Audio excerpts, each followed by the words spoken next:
우리가 같이 읽은 오늘 본문은 문맥상 기도에 관한 내용입니다. 복음서에 보면은 이 말씀이 또 앞뒤로 다 예수님께서 기도에 관해서 가르쳐 주실 때 말씀하신 그런 문맥상 기도에 관한 내용입니다. 기도가 구하는 것이고 찾는 것이고 문을 두드리는 것처럼 해야 한다는 말씀이지요. 기도를 쉬지 않고 하라는 말씀이고 절망스러울지라도 더욱 하나님께 기도하라는 말씀입니다. 그런데 이러한 말씀, 즉 구하고 찾고 문을 두드리는 것은 기도에만 국한된 것이 아니다라고 생각합니다. 다른 말로 얘기하면 모든 우리의 삶을 이처럼 기도하는 것처럼 살아라라는 말씀이에요. 무엇을 하든지 구하고 찾고 문을 두들기는 기도하는 마음으로 자세로 살아야 된다. 우리의 삶의 모든 영역에도 이런 태도를 가지고 살아야 한다고 생각합니다.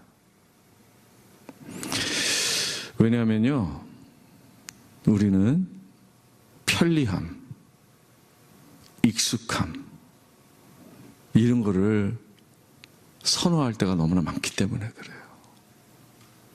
익숙하면 그냥 거기에 만족하고 편리하면 그냥 거기에 머물러요. 그래서 우리의 삶을 더 풍요롭게 이전에 경험하지 못한 그런 귀한 것들을 경험할 수 있음에도 불구하고 그렇게 살 때가 있기 때문에 더욱더 우리의 삶의 모든 영역에 구하고 찾고 문을 두들기며 살아가야 된다고 생각합니다. 작년 초에 있었던 일입니다. 수요 예배가 오전으로 옮기고 나서 얼마 안 되었던 때였어요. 그런데 화요일 밤에 밤새 눈비가 온다고 예보가 되어서, 그리고 또 온도가 영하가 되어서 길이 얼음판이 될 것 같아서 그 다음 수요 예배를 취소하기로 했었습니다. 그래서 박 전도사님과 둘이 나눠서 전화를 하고 카톡을 하면서 그동안 수요 예배 참석했던 교우들에게 알려드렸습니다. 그런 적이 좀 종종 있었죠. 그런데 한 분만이 연락이 안 되는 거예요. 어떻게 하면 좋을까? 너무 고민이 되었습니다. 다른 분들은 전화를 하고 카톡을 하면 이렇게 반응이 오고 다 확인이 되는데 한 분만 안 되는 거예요.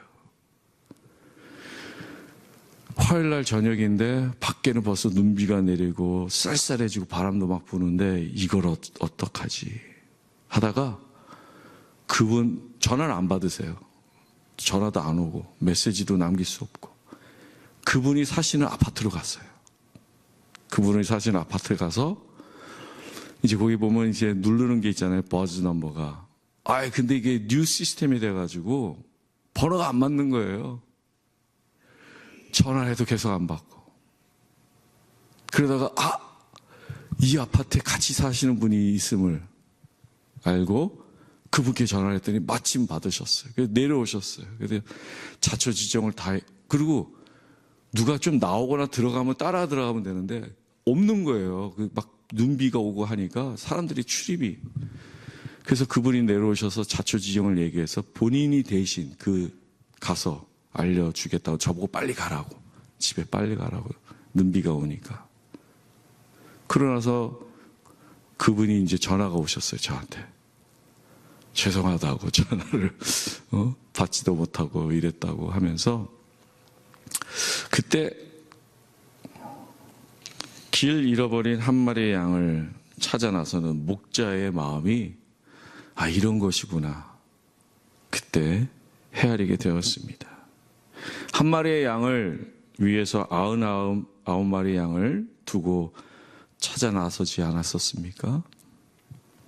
그때 만약 한 사람만 연락을 못했고 나머지 대다수는 했으니 이 정도면 됐겠지라고 생각했을 수도 있습니다.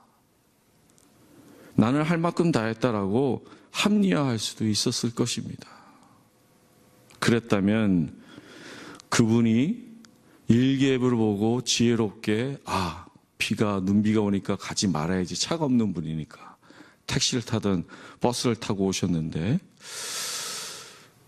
그렇게 해서 안 오시면 모를까, 만약에 왔다면 아무도 없는 예배당에 그거는 참 안타까운 일이 아닐 수 없었을 것입니다.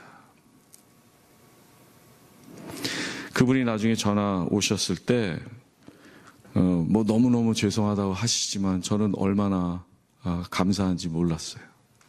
그런 일들을 하면서 따뜻한 대화를 나눴던 것이 기억이 납니다. 합리화할 수 있고 쉽게 포기할 수 있고,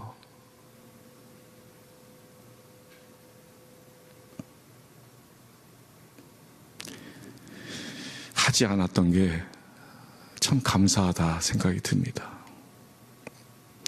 제가 한국 군대에서 공병대에 있었고요. 소대장으로 근무를 했었습니다. 그때 배운 것이 참 많습니다. 물론 모든 일은 pros and cons가 있다고 그래요. 장점이 있고 단점이 있어요. 이 군대 생활이라는 게 그런 것 같아요. 장점도 있지만 단점도 있는 것 같은데, 그때 제가 많은 걸 배웠는데 이런 말을 많이 들었습니다. 명시된 임무가 있고 추가된 임무가 있다. 소대장이면은요, 막 여러 가지 일들이 탁탁탁탁 있어요. 임무들이, 책임이. 근데 그거를 job description이라고 할 수 있죠. 근데 이런 일 저런 일을 맡아서 해야 하는데 그 외에 추가된 임무들이 있다는 거예요. 근로나 법으로 규정된 임무 외에 발생하는 일들, 누가 해야 될지 모르는, 규명이 잘 안 되어 있지만은 당연히 소대장으로서 해야 될 일들이 있는 거예요. 제가 제대 말년에 그렇게 한 소대장을 한 2년 꽉 차게 했을 때인데요. 우리 소대원 중에 막내가 휴가 갔다가 복귀를 안 한 것입니다. 이거 큰일입니다, 이게. 보통 주일에 군인들이 휴가 갔다가 복귀를 하는데요. 저는 그때 BOQ라고 장교 막사에서 쉬고 있었는데 중대에서 일직사관이 연락이 왔습니다. 암흑의 2등병이 아직 복귀를 안 했다고. 군복을 다시 입고 중대본부로 내려갔더니 난리는 아니지만 웅성거리고 막 걱정들 하는 거예요. 왜냐면 2등병이 복귀를 안 했으니까요. 그래서 그 2등병의 고향과 전화번호 또는 연락처 등을 막 파악해서 하고 있는데 고향이 제주도이더라고요. 야, 이 친구가 제주도 가서 못 온 건가? 다행히도 누나가 한 분이 서울에서 살고 있어서 그분과 통화를 할 수 있었습니다. 그랬더니 하는 말이, 그렇지 않아도 본인 집에 와서 지냈대요. 제주도 가지는 않고 너무 머니까. 본인 집에 있었는데 복귀를 안 하려고 해서 야단을 쳤대요. 빨리 가서 군대 복귀해라. 그래가지고 연락이 돼가지고 저희가 근무하던 공병대가 경기도 삼송리라고 일본 국도 길목에 있었는데요. 그래서 구파발역에서 그분을 만나가지고 거기서 시외버스 타고 올라와야 되는데 그 근처를 막 우리 부대원들과 함께 나가서 찾기 시작했어요. 그랬더니 다방에 있었던 거예요.